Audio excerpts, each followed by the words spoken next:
సరదాగా ఓ జోక్ చెప్పుకుందాం. ఒక వ్యక్తి చనిపోయాడు. ఆ వ్యక్తి చావు మీద ఆ కుటుంబ సభ్యులకి రకరకాల అనుమానాలు ఉన్నాయి. ఒక పోలీస్ అధికారి ఎంక్వైరీ చేయడానికి వచ్చాడు.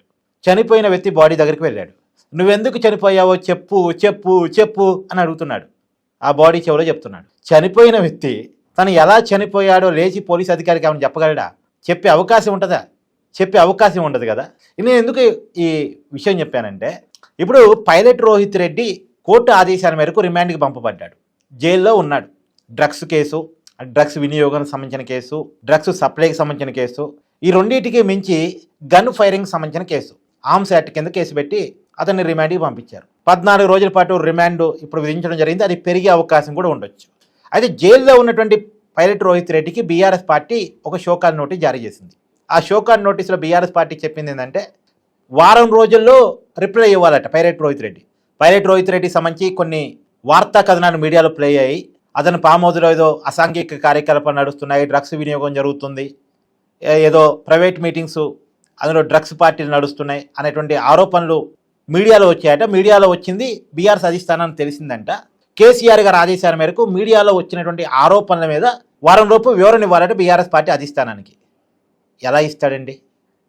అసలు వాళ్ళు షోకాజ్ నోటీసులు ఇప్పుడు ఎవరికి పంపిస్తున్నారు? జైల్లో ఉన్నటువంటి పైలట్ రోహిత్ రెడ్డికి ఎట్ట పంపిస్తారండి షోకాజ్ నోటీసులు? జైల్లో ఉన్న పైలట్ రోహిత్ రెడ్డి ఎట్టిస్తాడండి వివరణ? అసలు ఇది అయ్యే పనేనా? ఏంటంటే, మేము షోకాజ్ నోటీసులు ఇచ్చాము అనేటువంటి విషయాన్ని మీడియాలో చెప్పుకోవాలి కాబట్టి ఇచ్చారు తప్ప, నిజానికి పైలట్ రోహిత్ రెడ్డి మీద ఎలాంటి చర్యలు తీసుకోవాలని బీఆర్ఎస్ పార్టీ అనుకోవట్లేదు. పైగా పైలట్ రోహిత్ రెడ్డి కొంత వెనకేసుకొచ్చే ప్రయత్నమే చేస్తున్నారు. కారణం ఏంటి అనేది కూడా మీకు చెప్పే ప్రయత్నం చేస్తా. ఎలా వెనకేసుకొస్తున్నారో చెప్తా. ముందుగా కారణం ఏంటి కూడా చెప్తా. పైలట్ రోహిత్ రెడ్డి మీద మొదటి రోజు చర్యలు తీసుకోలే, మొదటి రోజు షోకాజ్ నోటీసులు ఇవ్వలే.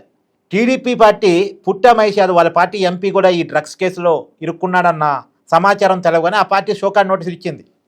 ఆంధ్రప్రదేశ్ ముఖ్యమంత్రి చంద్రబాబు నాయుడు గారు సీరియస్ అయ్యారు. వాళ్ళ పార్టీ రాష్ట్ర అధ్యక్షుడు పల్లా శ్రీనివాస్ గారు నోటీసులు జారీ చేశారు. అలాగే ఇక్కడ కేసీఆర్ గారు, కేటీఆర్ గారు కూడా సీరియస్ కావాలి కదా పైలట్ రోహిత్ రెడ్డి మీద. కానీ ఎక్కడా కూడా సీరియస్ అయ్యి నోటీసులు పంపలే. ఎందుకు బీఆర్ఎస్ పార్టీ నోటీసులు కూడా పంపట్లేదు, ఎందుకు చర్యలు తీసుకోవట్లేదు అని మీడియా అంతా క్వశ్చన్ చేసింది. అక్కడేమో ఏపీలో పుట్టా మహేష్ యాదవ్ ఒక ఎంపీగా ఉన్నాడు. మళ్ళీ పార్లమెంట్ సమావేశాలు జరుగుతున్నాయి. వాళ్ళు ఎంపీగా ఉన్న వ్యక్తినే పార్టీ కార్యక్రమాలు దూరంగా ఉన్నామని చెప్పారు. కొన్ని రోజుల్లో నోటీస్కి వివరణ ఇవ్వాలని ఒక వారం రోజులు గడివేదో పెట్టారు. వారం కూడా కాదు, 5 రోజులు గడివే పెట్టారు. కానీ ఎందుకు ఇక్కడ BRS party pilot Rohit Reddy కనీసం నోటీసులు జారీ చేయట్లేదు, ఎందుకు దీని మీద పెద్దగా ఖండించట్లేదు, అతని మీద సస్పెన్షన్ వేయట్లేదు అని చాలామంది క్వశ్చన్ చేశాక, ఇదేదో మొదటికే మోసం వస్తుంది, మీడియాలో చర్చ జరుగుతుంది కాబట్టి మనం కూడా ఏదో అంటే అతని మీద చర్యలు తీసుకున్నట్టు ఉండాలి, మనం ఏదో నోటీసులు ఇచ్చినట్టు ఉండాలి కాబట్టి నోటీసులు జారీ చేశారు తప్ప బీఆర్ఎస్ పార్టీ మొదటి 2 రోజులు స్పందించలే. 3వ రోజు నిన్న సోమవారం నాడు నోటీసులు జారీ చేశారు.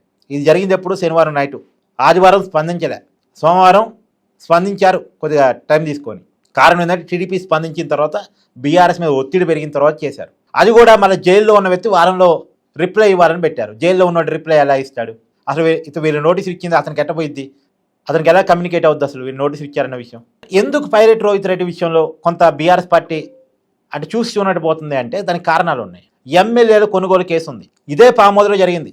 ఇదే మోయినాబాద్ పైలట్ రోహిత్ రెడ్డి పామోదులోనే ఎమ్మెల్యేల కొనుగోలు విషయం జరిగింది. బీఆర్ఎస్ పార్టీకి సంబంధించిన ఎమ్మెల్యేలను బీజేపీ పార్టీ కొనుగోలు చేస్తుంది అని చెప్పేసి ఆ రోజుల్లో ఈ పైలట్ రోహిత్ రెడ్డి, కేసీఆర్ వీళ్ళంతా కలిసి స్టింగ్ ఆపరేషన్ నిర్వహించారు. అది బీఆర్ఎస్ ప్రభుత్వం. ఆ స్టింగ్ ఆపరేషన్ ఫలితంగా బీజేపీకి బీఆర్ఎస్కి మధ్య చాలా పెద్ద గొడవ నడిచింది. అప్పట్లో బీజేపీ అధిష్టాన పెద్దల మీద కూడా కేసులు నమోదు చేశారు అప్పుడు బీఆర్ఎస్ గవర్నమెంట్ ఉన్నప్పుడు. అయితే ఆ ఫోన్ సంభాషణలు, car records, sting operation, CC camera footage ఇవన్నీ కూడా బీఆర్ఎస్ ఆడినటువంటి ఒక పొలిటికల్ గేము అనేటువంటిది బీజేపీ ఆరోపిస్తూ ఉంటుంది. బీఆర్ఎస్ కావాలని ఒక ట్రాప్ చేసి బీజేపీని కావాలని ఇబ్బంది పెట్టే ప్రయత్నం చేసింది అనేటువంటిది. అయితే ఇప్పుడు పైలట్ రోహిత్ రెడ్డి కేసులో చాలా కీలకమైన వ్యక్తి. ఆ రోజు ఎమ్మెల్యేలు కొనుగోలు జరిగింది pilot Rohit Reddy farm house, ఇదే ఫామ్ హౌస్లో. ఇప్పుడు డ్రగ్స్ పార్టీ జరిగి పోలీస్ రైట్స్ జరిగి దొరికిపోయింది ఇదే ఫామ్ హౌస్లో. కాబట్టి ఈ కేసులను తప్పించుకోవడానికి ఆ కేసులో అప్రూవ్గా పైలట్ రోహిత్ రెడ్డి మారిపోయాడు అనుకోండి, బీఆర్ఎస్కి వ్యతిరేకంగా తిరుగుబాటు చేశాడు అనుకోండి, ఆ రోజు అసలు ఏం జరిగింది, దాని వెనకాల కేసీఆర్ వ్యూహం ఏంటి అన్నది కనుక చెప్పాడు అనుకోండి, బీఆర్ఎస్ పార్టీకి కేసులు ఎదురవుతాయి, పక్కన పెట్టండి, కేసీఆర్కి కేసులు ఎదురవుతాయి, అది కూడా ఓకే, కేసులు అంటే పేజ్ చేస్తారు. కానీ పబ్లిక్లో బీఆర్ఎస్ పార్టీ బదనం అయిపోయింది. ఒకవైపు బీఆర్ఎస్ అధిష్టాన నాయకుల మీద, కేసీఆర్ మీద, కేటీఆర్ మీద, హరీష్ రావు మీద కేసులు పడే అవకాశం ఉంటుంది ఒకటి. రెండోది పార్టీ పరువు అయ్యే అవకాశం ఉంటుంది. మళ్ళీ ఎమ్మెల్యేలు కొనుగోలు కేసు అటు తిరిగి ఇటు తిరిగి బీఆర్ఎస్ పార్టీ మెడకే చుట్టుకునే అవకాశం ఉంటుంది. కాబట్టి పైలట్ రోహిత్ రెడ్డి విషయంలో సీరియస్గా ఉండొద్దు.